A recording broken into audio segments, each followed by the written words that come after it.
right, we have found something cool for you all. So we are actually at the hyena den at the moment, and as some of you will know, we've been struggling a lot to see them because of signal related issues. But we figured out that this is a little spot that we are able to actually show them to you from. So we are parked a little bit away from them.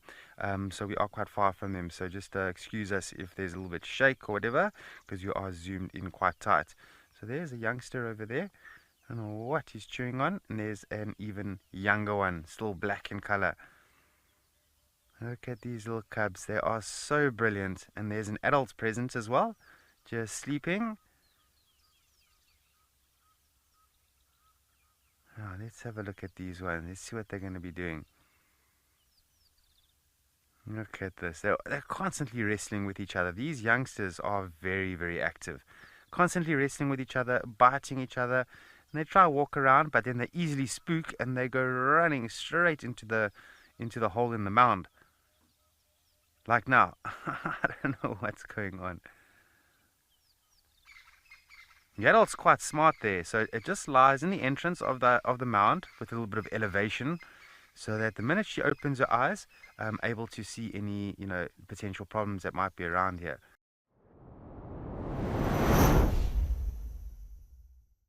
I came across these two. I don't know if you can see it too nicely. It's a bit dark, but I'm gonna have to work with what we got. Otherwise it's going to be super blown out and exposed.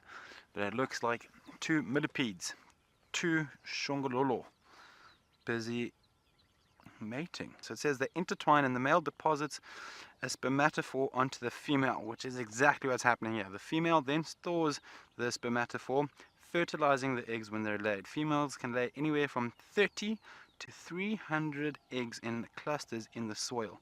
Some species use an underground chamber to lay the eggs. How cool is this? The female will also practice parental care, tending to the eggs and young after they've hatched. This is a first for me. I'm so glad I found it. We are learning more every single day. Way too cool. Not something you see every day by any stretch of the imagination. Who needs big cats when you've got shongololos busy mating?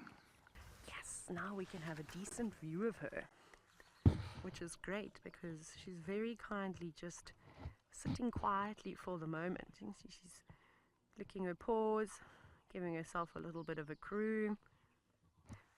And so the last time I saw Tlalamba, I think it was in May, so it's been a very long time.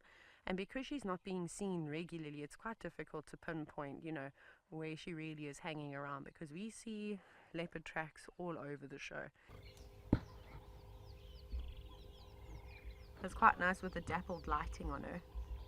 Come on, Tlalamba.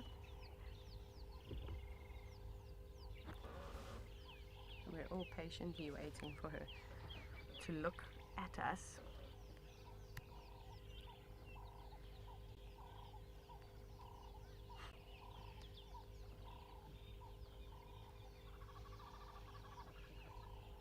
But as you know, we'll try and stay with her. Oh, what has she seen?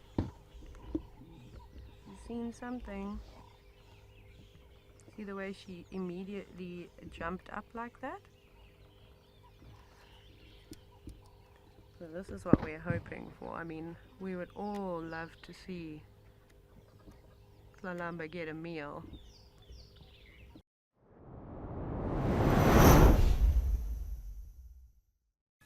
Look at him practicing, watching what his older brothers are doing, tusking the sand to loosen it up, and then having a roll. He's already been in for a swim, or mom has wet him again. Yeah, mom just putting a protective trunk over him. Must feel so nice to have your mom do that to you.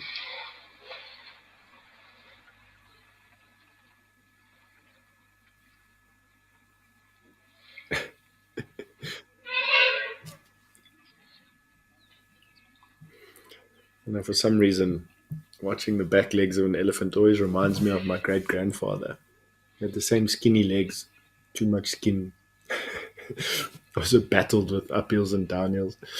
But then he was in his deep 80s, and so,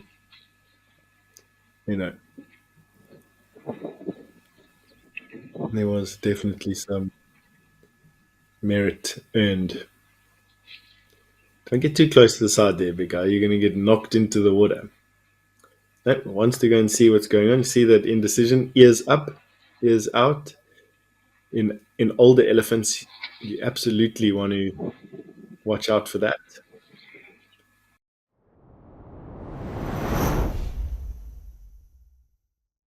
So this guy has the exact same idea as us.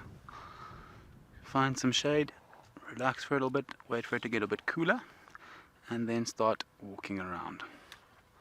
We've got the red-billed oxpeckers just in front of his nose, capitalizing on this opportunity to also take a bath, which is very, very cool. It's a day like this that I wish I had brought my camera with, because this is an awesome photographic opportunity. Unfortunately though, as soon as I leave my camera behind, obviously we are going to see everything. Murphy's Law. White rhino, as you can see in the top right of your frame, big square lips. Eee.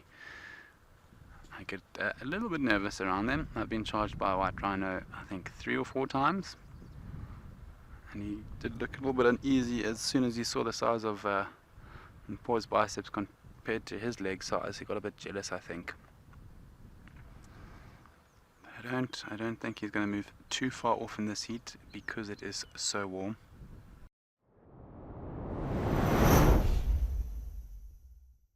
It's pretty cool how Cameron has got it there. I mean, you can see the craters in the moon there. Those are essentially craters which are formed from a meteorite hitting the moon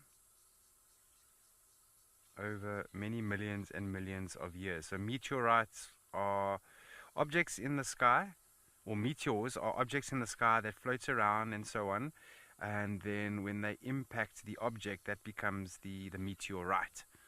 And the way I remember the difference is, remember, if a meteor hits the earth, then it becomes a meteorite because that meteorite is right here. So that's how I always remember the difference. A meteorite is on when it hits the object, and then a meteor is in air, in orbit. But Ralph did point out the shape in the moon. If you have a look very carefully, we refer to that as the rabbit in the moon. If you look carefully, the top being the 2 ears, making its way down to the face, and then furthermore to the body. And if you use your imagination and you squint your eyes a little bit, it looks like a profile of a rabbit with long ears. A rabbit in the moon.